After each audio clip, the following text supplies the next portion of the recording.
नमस्कार दोस्तों, मैं मुकेश पंडित आप सभी के लिए बेहतरीन सेशन लेके आया हूं जिसका नाम है स्टैटिस्टिक्स। आप सभी को पता है कि स्टैटिस्टिक्स से एक ना दो क्वेश्चन जरूर आती है और आप सभी छोड़कर आते हो। आज के बाद ऐसा नहीं होगा। क्यों? क्योंकि मैं आप लोग के लिए 10 इंपॉर्टेंट ऐसे क्वेश्चंस लेके आया हूं जो सीधे एग्जामिनेशन से छपने वाली है।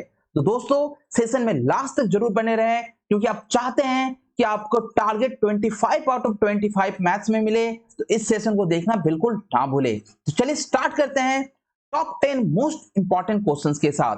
साथ ही साथ दोस्तों, यदि आप हमारे साथ ऑफलाइन कोचिंग में जुड़ना चाहते हैं, मैथ्स को और भी बारीकी से सीखना चाहते हैं, तो हमारे इस नंबर पर कांटेक्ट करें। ये हमारी व्हाट्सएप नंबर भी है और कॉलिंग नंबर भी है। आप अपने मैथ्स को बेहतरीन करने के लिए हमसे संपर्क कर सकते हैं।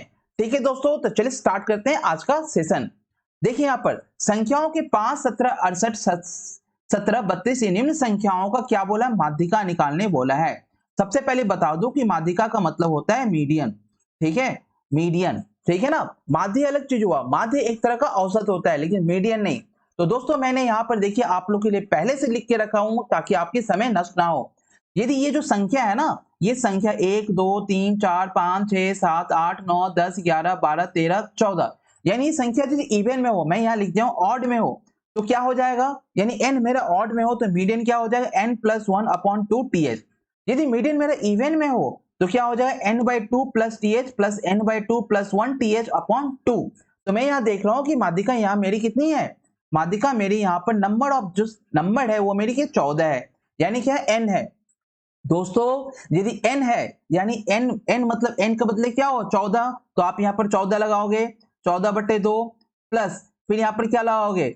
14/2 + 1, यानी यहाँ पर क्या लग रहा है? th, और यहाँ भी क्या लग रहा है? th। तो यहाँ पर फिर बट्टे 2, यानी आप यहाँ पर देख लो, अच्छे से लिख दूं, यानी यहाँ पर सीधी सीधी आप देख लो कि यदि इसका मीडियन निकालना होगा तो आप क्या लिखोगे?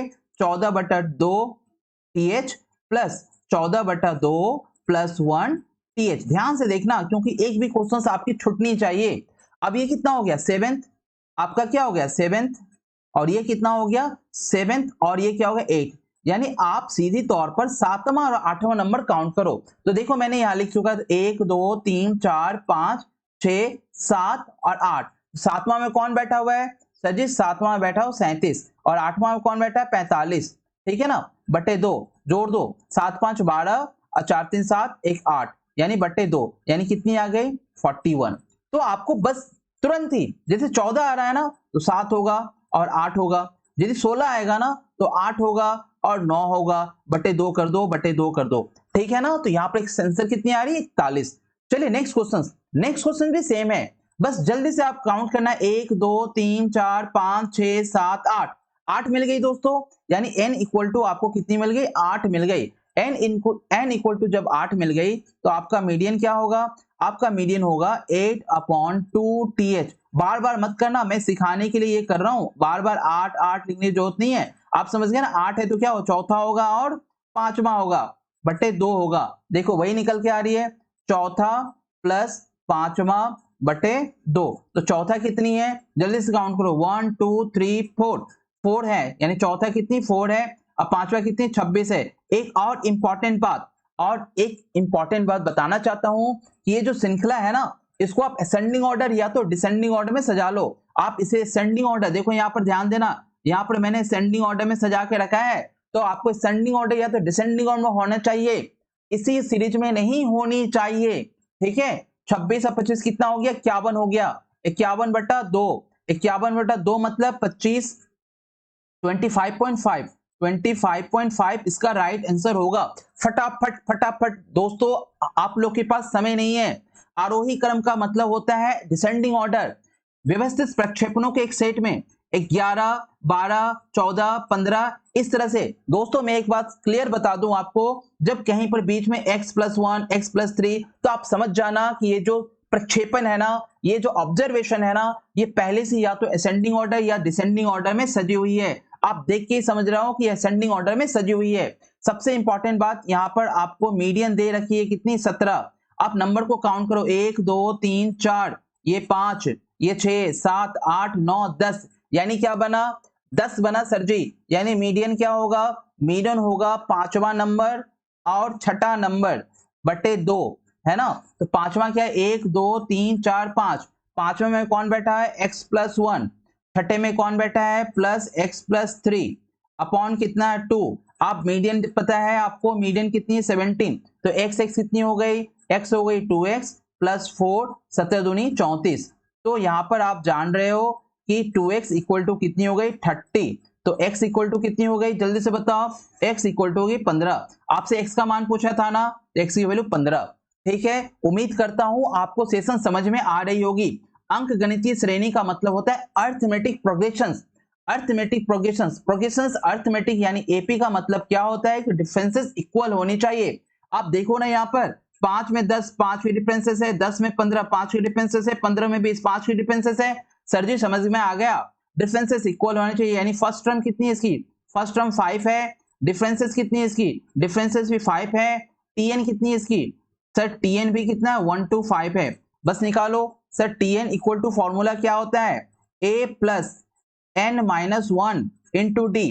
तो टीएन इक्वल टू क्या हो गया मेरा 1 to 5, TN equal to 1 to 5, A कितनी है मेरे पास 5 plus TN equal to 1 to 5 यानी 1 to 5 माइनस 1 और डी की वैल्यू कितनी है 5, है ना, डी की वैल्यू 5। यानी अंक गणितीय श्रेणी का 125वां पद ज्ञात करें। यानी 125वां पद क्या होगा, यानी सीधी सी बात आपको T1 to 5 निकालने के लिए बोल रहा है। तो आप यहाँ पर 5 प्लस 124 गुने 5, ठीक है। तो यहाँ पर कितनी हो गई 5 हो गई, और यहाँ कितनी हो गई 5 चौके 20, 5 दूनी 10, 10 2 12, 5 के 5 एक 6, 625 कितनी हो जाएगी 625। तो दोस्तों आपका टीएन यानी अंक गणितीय श्रेणी का 125वां पद कितना हो जाएगा 625 हो जाएगी। नेक्स्ट क्वेश्चन, यदि श्रेणी के 7 14 21 28 में कितने पदों का योग 952 है, यानी ये भी एपी है। आप सभी को पता है कि एस एन इक्वल टू क्या होती है, एस एन इक्वल टू होती है एन बाय 2, 2a से लिख दूं 2a plus N minus 1 into क्या होती है डी, है ना। आप देख लो एस एन कितनी है, आपके पास एस एन है 952, ठीक है। आपके पास एन है क्या, सर जी एन ही तो निकालना है, नंबर ऑफ पद ही तो निकालना है। 2a कितना है 7, यानी 7 दूनी 14, है ना। N minus 1 plus N minus 1, N नहीं पता, डी कितना, दोनों में डिफरेंसेस कितना 7 का डिफरेंसेस, 7 का डिफरेंसेस निकालनी है। याद रखना डिफरेंसेस हमेशा पीछे वाले नंबर से पहले वाले नंबर की निकाली जाती है, ठीक है। अब यहाँ देखो यहाँ पर कट रही क्या, जी सर यहाँ पर कट रही है, जल्दी जल्दी काट दो। देखो यहाँ पर 14 हो गई और 7 एन, यानी यहाँ पर आप देख रहे हो एन अपॉन 2, मैं देख रहा हूं 14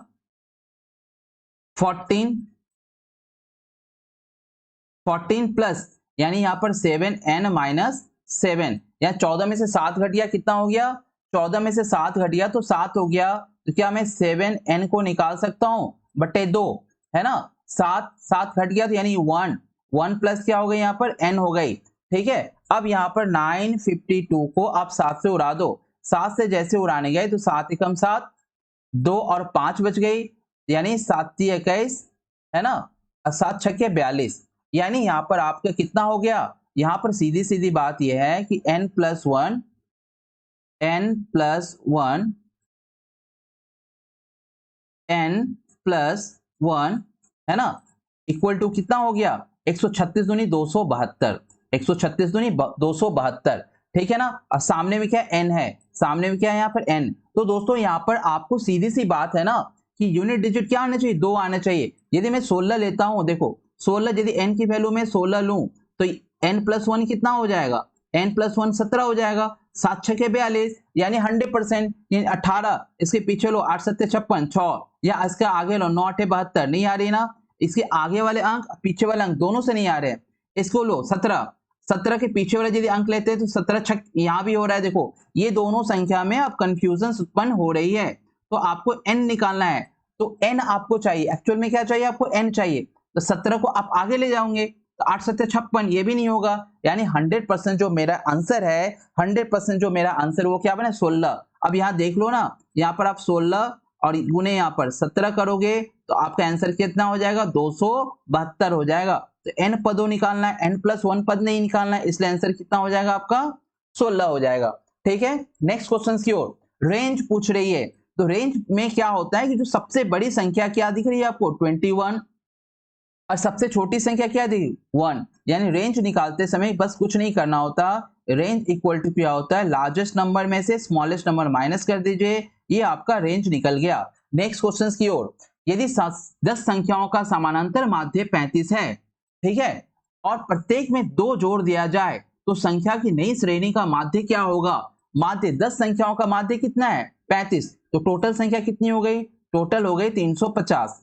ठीक है। प्रत्येक में 2 जोड़ दिया गया, यानी 10 दूनी 20, अब 20 जोड़ दो, फिर नई औसत कितनी हो जाएगी, फिर 10 से भाग दे दो, यानी कितनी हो जाएगी 370/10, जीरो से जीरो कट गया। आपको यदि एक बार नहीं समझ में आ रही है तो वीडियो को बार बार देखें, ठीक है ना। 10 संख्याओं का समानांतर माध्य 35, यानी 10 को 35 से मैंने गुना कर दिया, 350 आ गया। प्रत्येक में 2 जोड़ दिया गया, यानी एक में एक जोड़ता, यानी 10 संख्या में 2 जोड़ा गया, यानी 20 जोड़ा गया, फिर 10 से भाग लगा तो 37 आ गई। नेक्स्ट क्वेश्चन, एक बटन मोस्ट इंपॉर्टेंट, पहले तो आप इसमें स्टार लगा दो, पहले इसमें स्टार लगा दो। एक बटन का माध्य 21 है और मानक विचलन 7 है, तो विचलन गुणांक का मान क्या होगा, विचलन गुणांक का मान क्या होगा, बहुत इंपॉर्टेंट। आप यहां देख लो क्या है, पहली बात सर जी माध्य कितनी है, माध्य है यहाँ पर 21, ठीक है ना, और मानक विचलन कितनी है, मानक विचलन कितनी है यहाँ पर, मानक विचलन, ध्यान से समझना ये बहुत ही इंपॉर्टेंट है और एग्जाम में बार बार आ रही है। मानक विचलन कितनी 7, तो विचरण गुणांक आपको निकालना है, क्या निकालना है, विचरण गुणांक आपको निकालना है, विचरण गुणांक आपको निकालना है, ठीक है। तो विचरण गुणांक का क्या फॉर्मूला होगा, विचरण गुणांक का फॉर्मूला होता है मानक विचलन, यानी मानक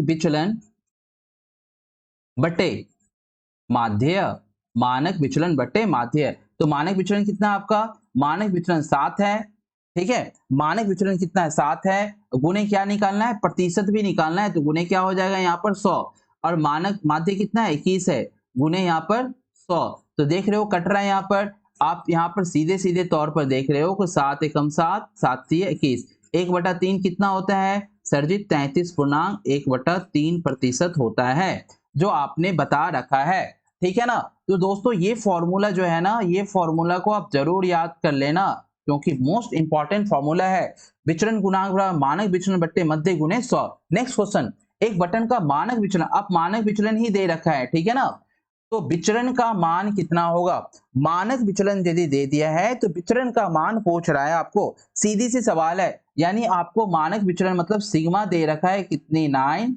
तो विचरण यदि निकालना है तो आपको क्या है सिग्मा स्क्वायर, यानी 9 का स्क्वायर, यानी कितनी हो गई 81, आंसर कितना हो 81। ध्यान देना मानक विचलन, सिग्मा को क्या कहा जाता है मानक विचलन, ये क्या है मानक और विचलन है, क्या है मानक और विचलन, ठीक है ना। तो मानक विचलन मतलब क्या हो गया, मानक विचलन सिग्मा हो गया, ठीक है, तो उसका विचरण निकालना है, क्या निकालना है विचरण, विचरण का मतलब क्या होता है सिग्मा स्क्वायर, ठीक है, तो उसी संख्या को स्क्वायर कर देंगे तो निकल जाएगी।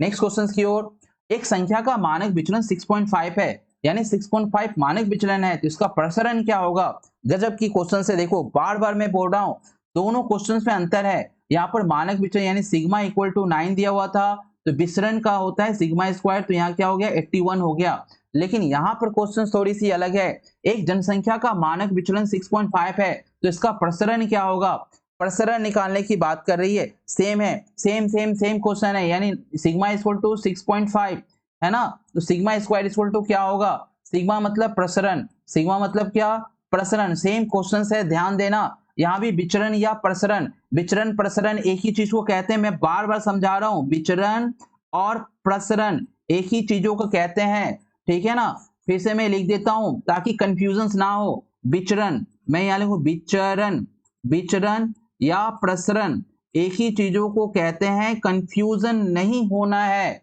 इसका मतलब होता है सिग्मा स्क्वायर, जो किसका होगा मानक विचलन का होगा, तो यहाँ पर कितना हो गया 6.5 का होल स्क्वायर, आप सभी को पता है ये 25 हो गई और 7 6 के 42 हो गए, यानी 42.5, ऑप्शन नंबर बी। दोस्तों कैसी लग रही है आपको जरूर हमें कमेंट बॉक्स में बताएं।